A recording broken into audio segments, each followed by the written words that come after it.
Coba kita coba ya. Kita coba siap? Hai. Halo. Hai hai. Halo halo. Oke, berarti semuanya konsen nih. Berarti udah makan pagi nih ya. Ini cakep-cakep banget ini. Oke, ini yang di depan siapa namanya? Ada ya, ada adanya ya. Ya, jadi disimak bahwa listrik itu ada bahayanya juga. Nanti diterangkan, dipaparkan di sini ya.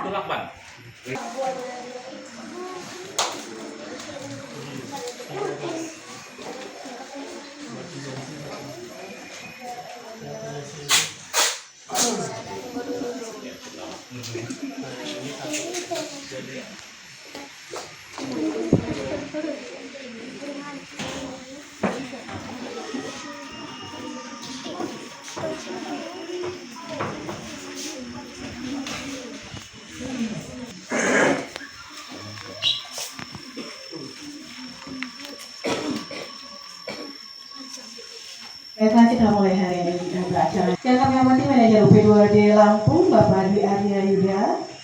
Yang kami hormati Bapak dan Ibu Guru Sekolah SDN 02 Batu Putut dan tim sosialisasi PT PLN Persero UP2D Lampung. Dan yang kami sayangi adik-adik SDN 02 Batu Putut. Assalamualaikum warahmatullahi wabarakatuh. Selamat pagi semua dan salam sejahtera bagi kita semua. Tabib pun. Puji dan syukur kita panjatkan kehadirat Allah Subhanahu wa taala. Mbak Emi selaku moderator kita pada pagi hari ini. Sebelumnya saya sampaikan Assalamualaikum warahmatullahi wabarakatuh. Waalaikumsalam warahmatullahi wabarakatuh. Tabib pun. Ya, sebelum Bapak memberikan sambutan, Bapak ingin mengajak anak-anak semua beserta tamu undangan dari PLN untuk tepuk semangat. Ya, Mas Angga harus semangat, tepuk semangatnya. Tepuk semangat! Semangat! Terima kasih. Alhamdulillahirrabbilalamin. Wassalatu wassalamu ala asrafil anbiya'i wal mursalin wa ala alihi wa sahbihi wasallam ajma'in. Datangin lisani yafqahu qawli amma ba'du.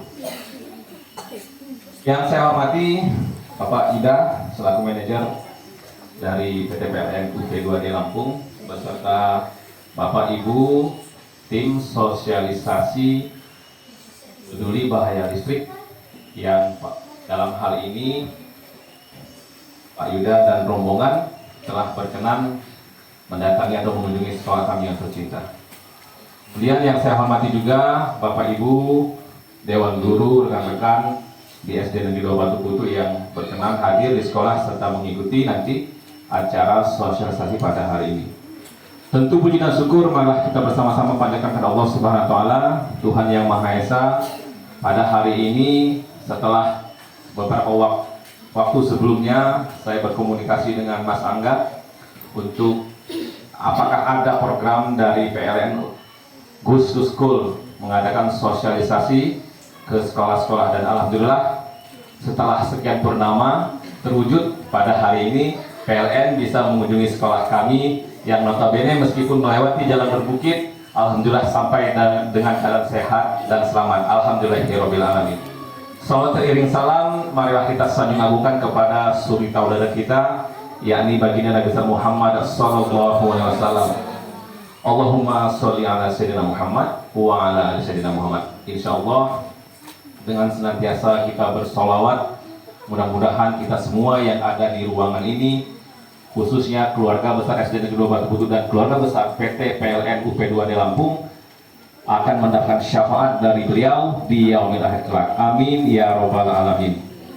Bapak Ibu yang berbahagia serta anak sekalian yang Bapak banggakan, tentu saya selaku kepala sekolah dari SD Negeri 2 Batu Putut pada kesempatan yang mulia ini mengucapkan ribuan terima kasih atas kerjasama dan kolaborasi dari UP2D Lampung yang pada hari ini bisa berkenan berkunjung ke sekolah kami tercinta untuk mengadakan sosialisasi betapa bahayanya listrik jika kita tidak mengetahui apa saja bahaya-bahayanya nanti yang ditetapkan oleh tim dari sosialisasi tersebut. Kemudian saya juga mengucapkan permohonan maaf ketika nanti dari penyambutan kemudian penempatan dari kami kepada Bapak Ibu semua serta tutur kata dari kami serta murid-murid sekalian yang kurang berkenan maupun tingkah pola dari murid kami ketika nanti sesi berlangsung mohon dimaafkan. Dan pada tim untuk memaafkan jika ada murid-murid kami yang kurang berkenan, tutur kata yang kurang sopan, mohon dimaklumi.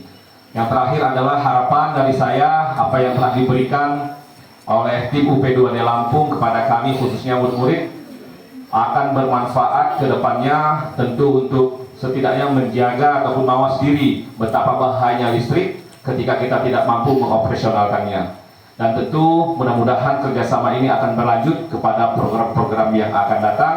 Tentu kami Sekolah SD Negeri Batu Putu bersedia ataupun menerima dengan penuh hati, menerima dengan senang hati jika ada program-program lanjutan dari PT PLN Persero khususnya UP2D Lampung.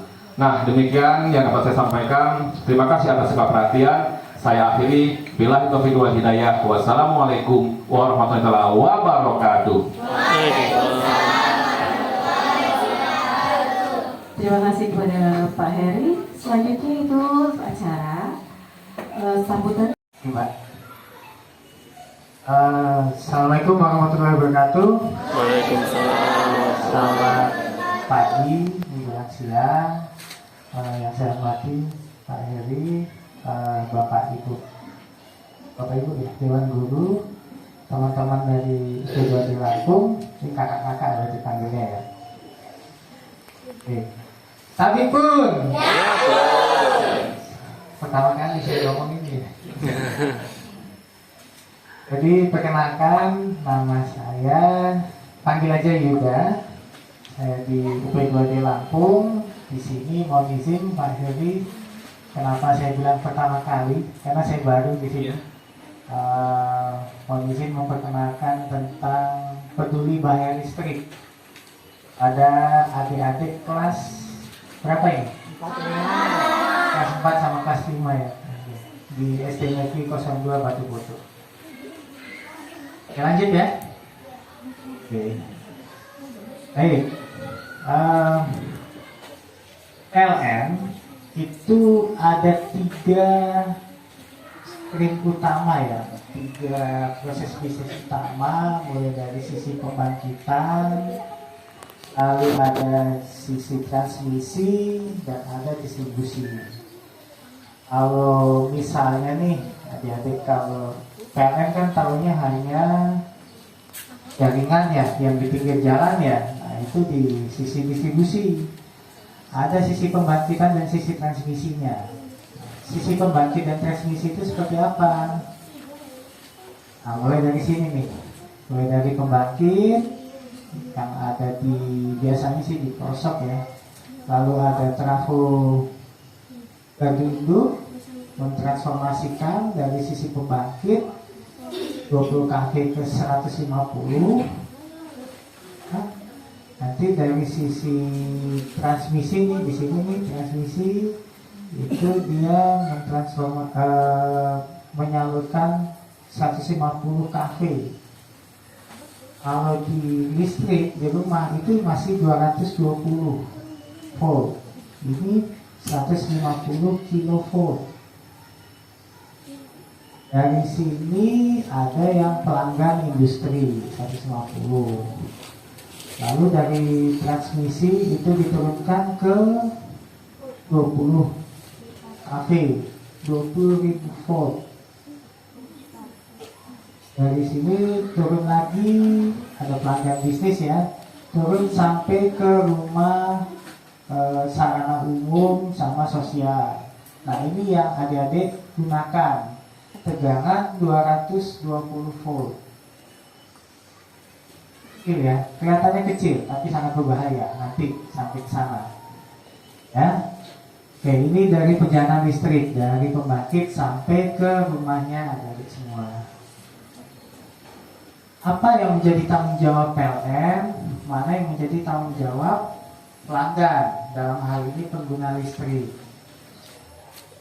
Listrik yang tadi 220 itu masuk ke JTL, jaringan tegangan rendah, lalu ada SR, sambungan rumah, baru masuk ke KWH.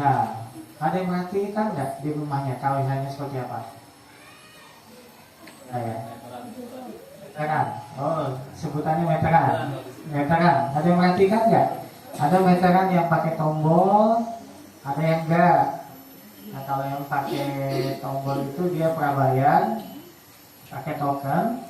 Kalau yang enggak itu pasca. Ya. Ini APP. Nah, batas tanggung jawabnya PLN itu hanya sampai di meteran. Ini ada sedikit nih Undang-Undang Nomor 30, tapi mungkin nggak sampai ke sana ya, nggak akan sampai ke sana ya. Jadi ini adalah batasannya. Setelah lewat KWH atau meteran, itu menjadi tanggung jawabnya pelanggan. Jadi tanggung jawabnya pemilik rumah. Sebelum dari itu menjadi tanggung jawabnya PLN. Ya, kalau misalnya ada apa-apa, kan hubungi PLN 123 atau nanti menggunakan aplikasi PLN Mobile. Nanti dijelaskan sama kakak yang ganteng ini nanti. Itu ya. Nah, penyebab mati listrik. Siapa yang sering alami mati listrik di sini? Sering? Banyak ya. Sering banget mati listrik di sini ya, Pak Heri ya. Oke. Nah, jadi penyebab mati listrik itu ada dua sebenarnya. Satu karena gangguan, satu karena memang ada perbaikan.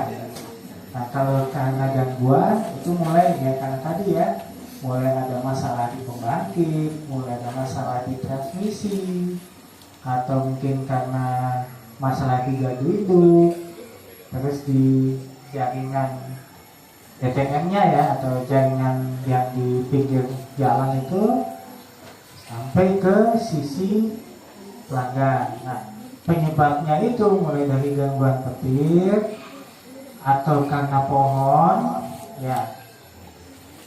Yang ketiga karena pekerjaan sumber lain, misalnya ada truk lewat di tengah jalan mengenai jaringan yang 20 kV-nya ya. Terus karena binatang macam-macam, dan cuma karena burung, bisa karena tupai, ular, tikus, itu bisa terjadi. Lalu misalnya ada pekerjaan penggalian di pihak eksternal ya. Ini penyebab mati listrik. Selain tadi yang saya sebut sebelumnya, karena ada pekerjaan pemeliharaan oleh teman-teman di PLN. Potensi bahaya, nih contoh, misalnya nih kita punya jaringan yang sudah berdiri lama ya, teman-teman pasti tahu. Itu potensi bahayanya bisa jadi pohon tadi atau atap rumah. Mulai dari kita, mungkin niat kita baik ya, menanam pohon untuk penghijauan, tapi menanam pohonnya jangan di bawah. Nah, kenapa? Karena seiring berjalannya waktu, pohon ini akan tumbuh kembang. Tumbuh kembang itu kemana? Ke atas, bukan samping.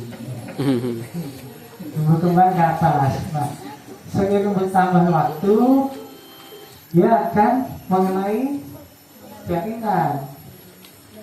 Bahaya. Jadi kalau misalnya ada, nah ini juga di sini contohnya ini rumah ya. Misalnya orang tua bangun rumah, tahu bapak sama ibunya, Pak hati-hati Pak, jangan dekat sama jaringan listrik, nanti membahayakan. Pada saat pembangunan, misalnya tukang bangunannya kena, kan bahaya. Atau misalnya rumahnya sudah jadi, ternyata teras rumahnya dekat sama jaringan, itu bahaya. Nah, kembali ke pohon ini tadi, pada saat dia ditiup angin, ya, dia akan mengenai jaringan listrik tadi. Ini yang membahayakan. Ya. Akibatnya satu pohon ini bisa mengakibatkan sederet rumah ini padam. Oh ya, ini hati-hati. Nah, apalagi buat adik-adik yang tadinya ini pohon yang saya tanam nih, ya, saya main dekat pohon, nah ini berbahaya, ya. Oke, jarak amannya berapa sih antara pohon dan atap rumah? Atap rumah dan pohon itu jarak amannya 3 meter, baik atas bawah, kiri kanan. Itu jarak aman. Kalau misalnya ada pohon yang dekat sama jaringan, nah ini ya, jadi bahaya pohon bangunan dekat jaringan listrik menyebabkan padam akibat korsleting, menyebabkan orang terkena setrum. Segeralah menghubungi PLN terdekat untuk keperluan misalnya menebang pohon, merabas pohon, memangkas, kan? Lalu kalau misalnya nih ada menemukan tetangga atau rumah yang sedang direnov dekat sama jaringan, hubungi PLN. Biar nanti teman-teman PLN yang akan memperingatkan, memberi peringatan bahwa pada saat proses membangun rumah itu berbahaya dekat dengan jaringan. Cara amannya tadi ya, minimal 3 meter. 3 meter itu sejauh mana sih? Nah, kalau misalnya kita melangkah gitu ya, melangkah yang paling jauh itu baru 1 meter. Jarak paling jauhnya itu 3 meter, itu paling aman. Ya, kalau buat adik-adik langkahnya sambil meloncat gitu ya, jarak amannya. Ini siapa yang bisa bantu saya? Mana yang salah, mana yang benar, ini kan sudah jelas. Tapi letak salah dan benarnya di mana? Colokannya kenapa colokannya? Oh, betul. Ya, ini bahaya ya kalau misalnya, apalagi kalau punya adik. Siapa yang punya adik? Saya. Oh, banyak. Semua punya adik di sini. Punya mama ya. Apalagi kalau punya adik ya, adiknya kan nggak paham nih, mungkin tangannya bisa main ke sini, itu bahaya. Ya. Yuk, nah ini kenapa ini salah? Ya, setrumnya memang apa?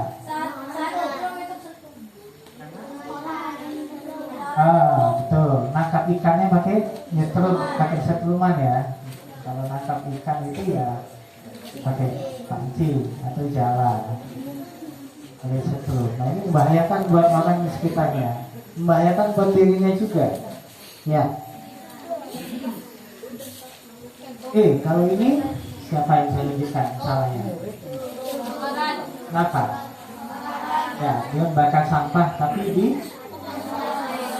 jaringan. Bakarlah sampah di tempat yang sudah disediakan dan jauh dari jaringan ya. Kalau misalnya ini dia apinya membesar sampai ke jaringan, satu bakar jaringannya, itu sudah bisa mengakibatkan padam di rumah dia. Ya. Ini apa ini?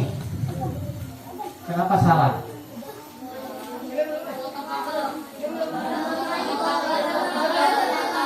Dia motong kayu tapi dekat dengan jaringan, dekat dengan kabel. Ya, kalau misalnya kita bekerja di ketinggian, pakailah alat pengaman ketinggian. Kalau di PLN ada namanya body harness. Terus selain menggunakan alat bekerja di ketinggian, ada menggunakan helm. Ya, hati-hati dekat dengan jaringan. Jarak amannya berapa tadi? Ya, hanya 3 meter. Kalau misalnya dirasa dekat pohon ini dan ini dipotong, jangan coba-coba motong sendiri. Panggil teman-teman kalian, nanti teman-teman kalian yang akan bantu motongin. Ya, deal? Kalau ini kenapa salah? Ini bukan layangan. Ah.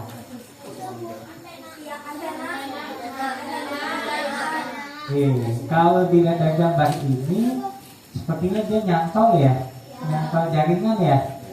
Jadi dia ngambil jaringan langsung. Kalau seperti ini, itu mengakibatkan kerugian buat PLN karena tidak terhitung pemakaiannya. Nanti kan batasan pemakaian itu kan menggunakan lewat meteran ya atau kWh ya. Nah itu terhitung di situ pemakaiannya. Kalau ini nggak terhitung, jadi kerugian tidak hanya buat PLN, tapi juga buat teman-teman yang lain yang belum merasakan listrik. Jadi masih banyak wilayah di pelosok itu yang belum merasakan listrik. Kalau misalnya kita nyantol seperti ini, kita nggak bisa menghitung nih berapa yang tersedia, cadangan listrik yang tersedia, berapa yang sudah terhitung. Yang nggak terhitung kita nggak tahu. Nah ini bahayanya di sini. Kalau sudah terhitung, otomatis bisa dibayar lewat loket. Sekarang nggak ada loket tadi ya. Bisa dibayar langsung lewat bank. Nah ini jelas. Siapa yang senang main layang-layang di sini? Semua senang main layang-layang. Masa kecilnya bahagia. Masa kecil anak saya nggak bahagia. Dia nggak tahu main layang-layang. Jadi ini main layang-layang ya. Main layang-layang itu sebaiknya mainnya di lapangan yang terbuka, luas. Ya. Jangan dekat dengan jaringan, apalagi kalau misalnya kabelnya ini talinya ini pakai ada senar, ada kacanya itu ya, biasanya ada kacanya tuh. Nilon, Pak. Nilon. Nah ini bahaya ini, ya. Mainlah di tempat yang terbuka. Dia enak kok main di tempat yang terbuka itu. Anginnya lebih kencang daripada main yang di sini, gitu ya. Kalau misalnya ada layangan yang nyangkut, nah ini jangan coba-coba diambil. Ya, minta beli lagi, gitu ya. Biarin aja gitu. Jadi biar teman-teman kalian yang membersihkan, ya. Kalau mau nunggu, jangan coba ambil sendiri. Kalau mau nunggu teman-teman kalian yang bersihkan, nanti paling dibuang ke bawah ini. Itu ya, jangan coba-coba ya, manjat dan ngambil sendiri. Di sini ada pagar kawat yang dikasih tuh sampai. Kalau perlu, kalau memang ada, misalnya kasih tanda. Kalau enggak, minimal dikasih tanda aman ya. Jadi ada beberapa orang yang mungkin masang pagarnya menggunakan.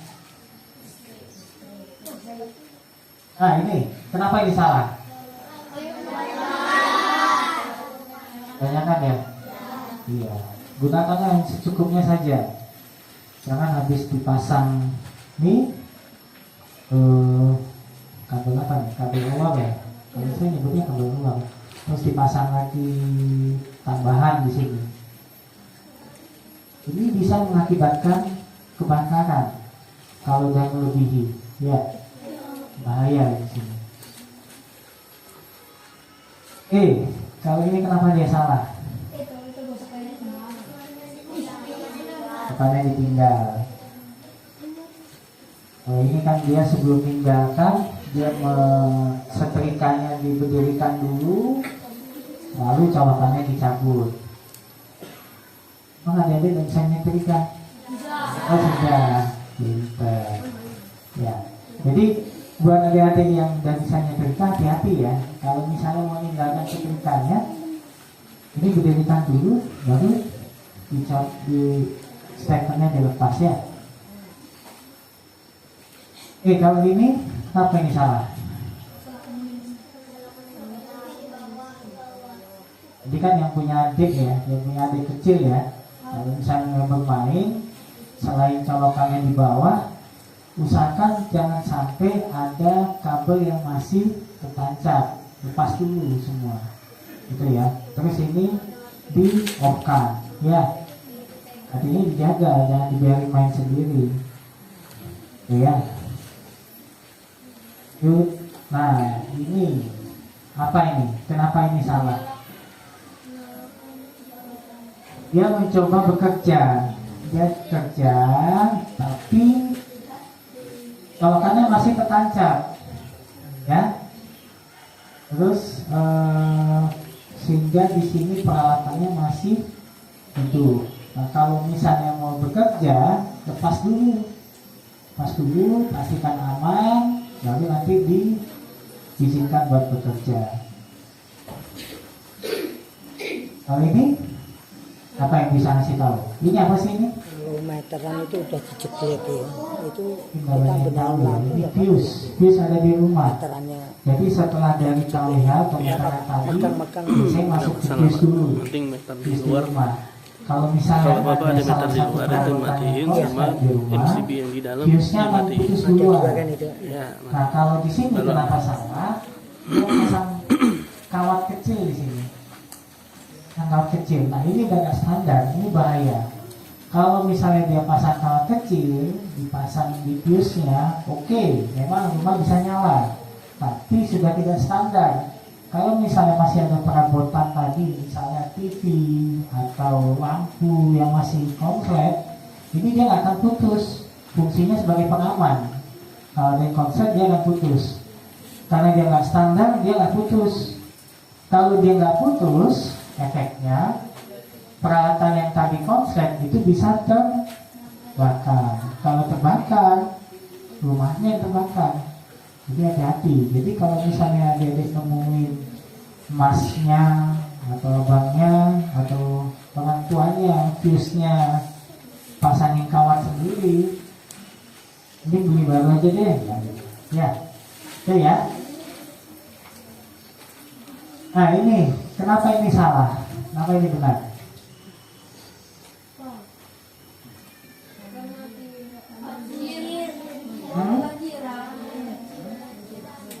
Banjiran, terus mendidih.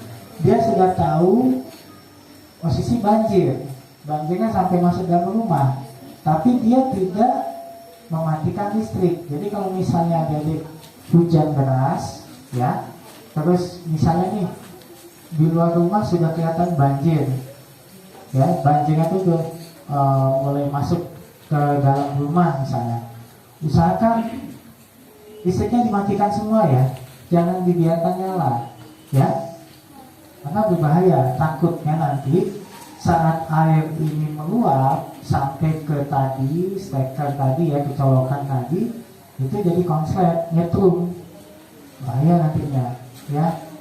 Jadi kalau misalnya banjir gak masuk ke rumah, matikanlah. Lebih aman lagi matikan dari sisi meteran tadi ya. Oke? Nah ini bahaya memasuki atau mendekati gardu milik PLN. Tadi kan PLN mulai dari pembangkit, transmisi, gardu induk sampai ke rumah-rumah.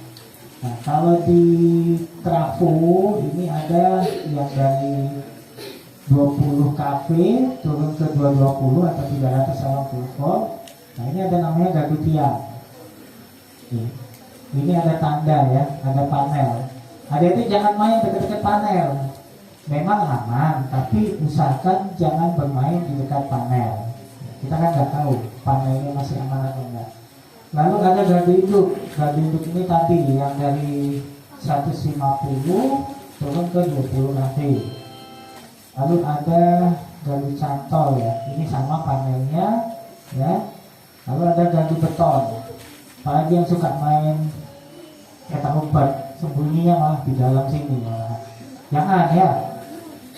Jadi kalau misalnya nih pintunya misal terbuka, jangan coba-coba masuk ke dalam ya. Membahayakan, di dalam itu banyak tegangan listriknya. Oh ya. Jangan masuki gardu listrik atau tempat yang bertanda peringatan bahaya tegangan listrik. Peringatan bahaya tegangan listrik seperti apa? Siapa? Seperti ini ya? Ya tadi ya, seperti ini ya. Tandanya seperti ini. Kalau sudah ada tanda seperti ini, jangan coba-coba didekati ya.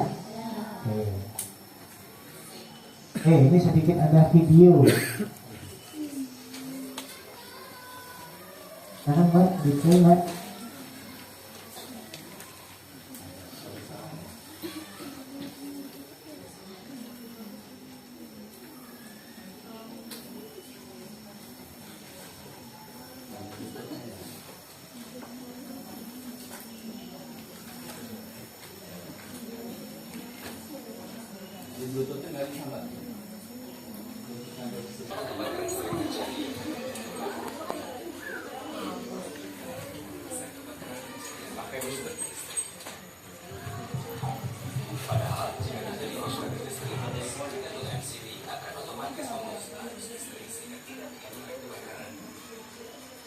Lalu mengapa banyak berita menyebut kalau korslet listrik berujung pada kebakaran rumah? Nah, pertama kita harus sama-sama mengetahui dulu bahwa instalasi listrik di dalam rumah adalah tanggung jawab pemilik rumah. PLN hanya berwenang sampai dengan KWH meter pelanggan. Kedua, PLN selalu memasang suatu alat pengaman pada KWH meter sehingga jika terjadi arus pendek atau korslet, maka seluruh listrik di rumah tersebut akan otomatis padam. Namun, ada kalanya alat pengaman tidak bekerja saat terjadi korslet. Nah, ini adalah akibat jika KWH meter atau sikring diotak-atik sendiri. Salah satunya apabila MCB yang ada di KWH meter dijajah atau dibypass untuk memperoleh daya yang lebih besar dari daya kontrak. Apalagi jika pelanggan menyambung langsung listrik dari jaringan PLN seperti yang sering dilakukan untuk pos keamanan. Waduh, tindakan ini juga sangat berbahaya karena tanpa pengaman.